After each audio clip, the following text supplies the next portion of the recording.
시래지톡. 문상 예절에는 무엇이 있을까요? 우선 이제 그 문상 그러잖아, 문상. 우리 어렸을 때 이제 아버님이나 어르신들이 그 소위 지금의 문상이라는 말을 쓰시기 전에는 조문이라는 말을 써. 조문. 그 활궁의 화살, 그런 조문. 조문이라는 말은 이제 조상과 문상을 이렇게 조문, 조상, 문상, 그래서 조문, 이게 첫자를 따온 건데, 조상은 돌아가신 분을 추도하고 추모한다라는 뜻이고, 이게 문상, 우리들이 지금 쓰고 있는 문상은 위문한다, 그 상주를 위문한다라는 뜻이다. 이런 걸 좀 미리 좀 알아둘 필요가 있고, 이제 문상을 언제 가느냐. 되게 친소 관계 때문에 빨리 가면 갈수록 이렇게 자기의 친분 관계를 이렇게 생각할 수가 있는데, 너무 빨리 가는 것은 예가 아니래. 왜냐하면 준비하는 기간이 있고, 문상객을 맞이할 준비가 끝난 다음에 문상을 가야지. 왜냐하면 갑작스럽게 이게 돌아가신다는 게 예상을 하는 게 아니니까. 그럴 때는 문상객을 맞이할 준비할 시간을 충분히 둔 다음에, 물론 이제 일가 친척 가까운 집안들은 부고를 받자마자 달려가야 되지만 빨리 가야 되는 거 아니냐 이렇게 생각을 해서 너무 일찍 가는 것은 예가 아니다, 이렇게 말씀을 드리고 싶고, 또 이제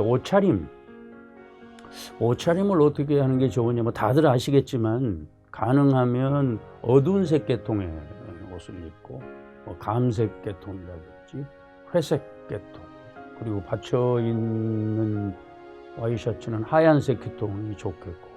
그런데 지금은 뭐 회사 생활을 하니까, 회사 생활을 하다가 퇴근길에 잠깐 들르지 않으면 도저히 문상을 할 시기를 놓치게 됐다 싶을 때는 평상복으로 이렇게 가는 경우가 있는데, 그런 거는 뭐 어쩔 수 없는 거죠. 그거를 뭐 집에까지 가가지고 다시 갈아입고 오는 경우도 있는데, 그런 경우는 다만 여성분들인 경우에는 액세서리라든지 너무 화려한 옷을 이렇게 피할 필요가 있다. 이제 우선 이제 부고를 받고 이제 문상을 간다. 가면 이제 호상소라고 있어. 호상소. 지금 이제 접수를 받는 곳, 거기가 이제 호상소에 가자마자 부의금을 내는 게 아니고, 되게 그러지. 가자마자 부의금을 내는 경우가 있는데, 원래 예절은 호상소에 들러서 주소와 성명을 기입하고, 제가 이런 사람이 왔습니다, 이렇게 해서 호상소의 분이 이제 감사합니다 하고 안내를 해서 이제 영정이 모셔져 있는 곳에 이제 가면, 이제 문상객은 들어가서 잠시 이제 묵념을 하고, 뭐 깊이 숙이지 않고 이상 묵념을 한 다음에 몇 발자국 앞에 나가서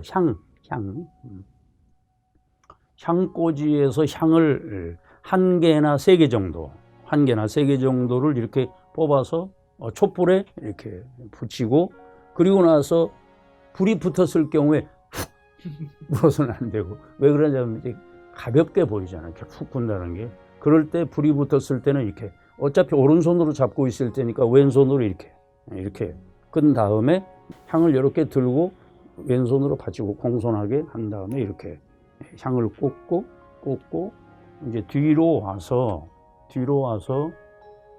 이제 두 가지 경우가 있는데, 입식, 이제 서서 하는 경우가 있고, 이제 앉아서 큰절하는 경우가 있는데, 여기서 제일 중요한 게, 요즘 그 상가집에 국화꽃을 이렇게 받칠 때 보면 되게 이제 이제 꽃송이가 이제 여기가 꽃송이라고 쳐.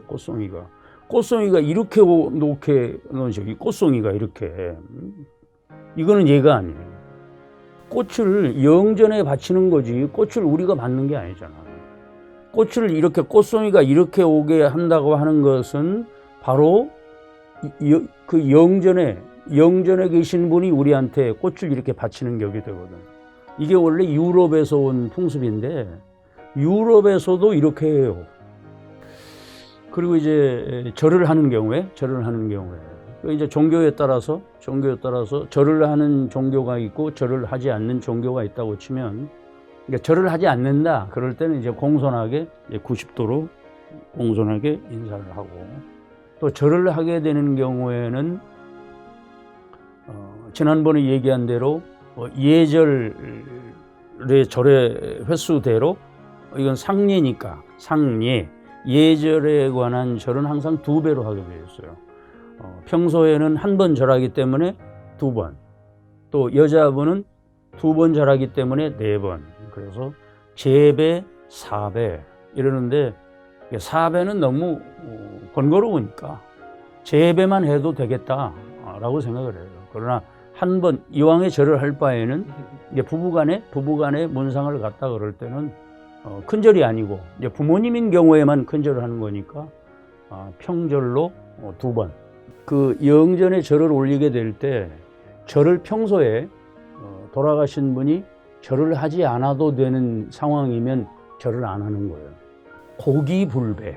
이제 곡은 하되 절은 하지 않는다. 그래서 고기불배라고 절은 하지 않는다. 또 이제 이렇게 영전에 절을 했으면 이쪽으로 돌려서 이제 상주분하고 이렇게 절을 할 때도 나이가 어린 분이 먼저 절을, 설사 상주분이라고 하더라도 나이가 어리면 먼저 이렇게 절을 하면 답배 형식으로 하고, 또 상주가 어리다 그럴 때는 절을 하지 않아도 되고, 그래서 이제 나와서 조심스럽게 나와서 이제 그때 호상소에 들러서 이제 부의금, 그러니까 흔히 가자마자 조의금을 내는 경우가 있는데 좀 그림상 안 좋잖아. 그림상 안 좋은 게 되게 예절에 안 맞아요.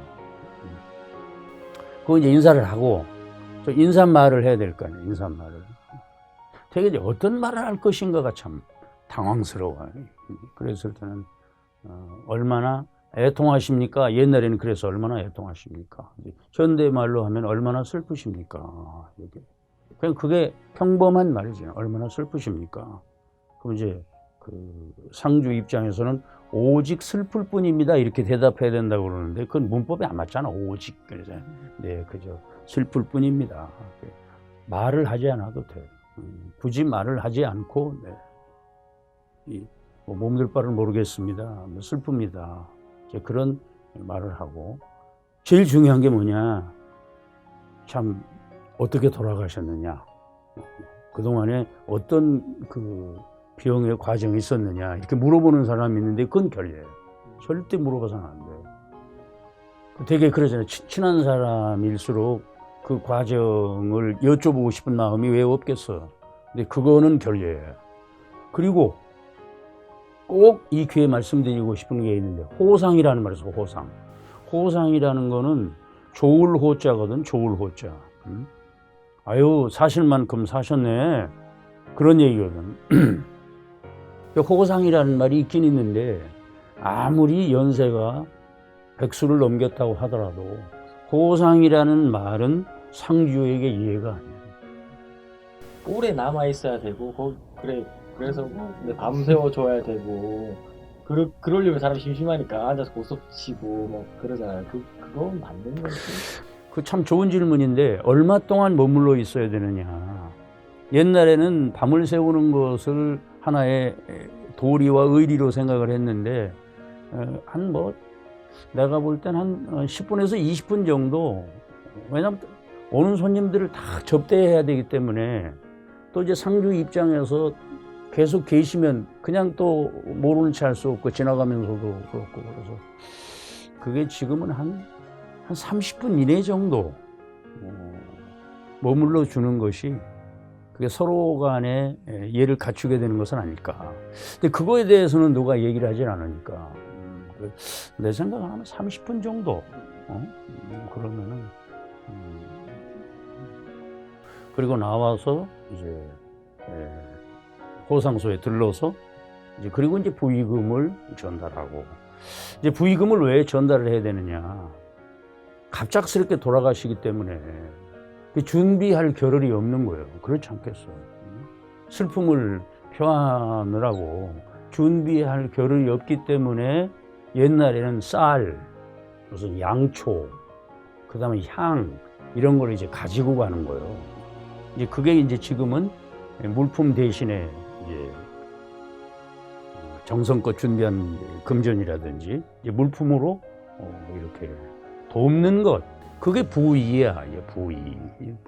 그래서 이제 봉투를 쓸 때 이제 부의라고 할 때 의자는 의식할 때 상례를 돕는다 이런 뜻이고, 또 근조라는 말인데 근조. 그러니까 삼가할 근자에 조문한다. 삼가 돌아가신 분을 조상합니다. 이런 뜻이 있고, 또 향촉대라는 뜻도 향촉대. 그 향은 향, 태우는 향, 그리고 촉은 양초, 촛불 촉자. 그래서 향과 작은 정성이지만 향과 양초를 살만한 그런 물품을 이렇게 드립니다. 그래서 향촉대 이렇게 쓰기도 하고, 또 전이라는 말도 있는데 전이 그 제사 지낼 전자에 의례 의자, 이제 거동 의자라고 하는데, 그것도 부의와 같은 뜻으로 갑작스럽게 당하신 상가의 조그만 정성을 표합니다. 그리고 이제 제일 중요한 게 종교 때문에 이제 문상객이 당황하는 경우가 있어요. 나는 절을 하는 집안인데 왜 여긴 절을 하지 않나? 나는 그냥 소서 꽃만 바치는 집안인데 왜 여기는 절을 하지? 이런 경우에 어떻게 해야 되느냐? 그때는 그 집안의 풍속을 따라가는 거예요. 그걸 입향순속이라고 그래요. 그 고을에 가면 그 습속을 따른다. 로마에 가면 로마의 법을 따른다. 그래서 그것도 가가례라고 매번 말씀을 드렸는데, 각 집안마다 예절이 있고 풍습이 있고 습속이 다르기 때문에 그 상주의 성향에 따라서 이렇게 자기의 종교나 이념을 이렇게 초월해서 상대의 습속에 따라가는 것, 그게 중요하다. 제일 중요한 건 엄숙한 분위기 속에서 추념하고 그리고 위문하고, 그래서 엄숙한 가운데 그야말로 조문이 이루어질 수 있도록, 조상과 문상이 이루어질 수 있도록 그런 걸 준비하다. 아마 젊은 분들은 아마 그런 경험들이 많지 않기 때문에, 또 이제 엄숙하기 때문에 당황하는 경우가 많아요. 그래서 이런 기회에 특별히 말씀을 드렸습니다. 끝.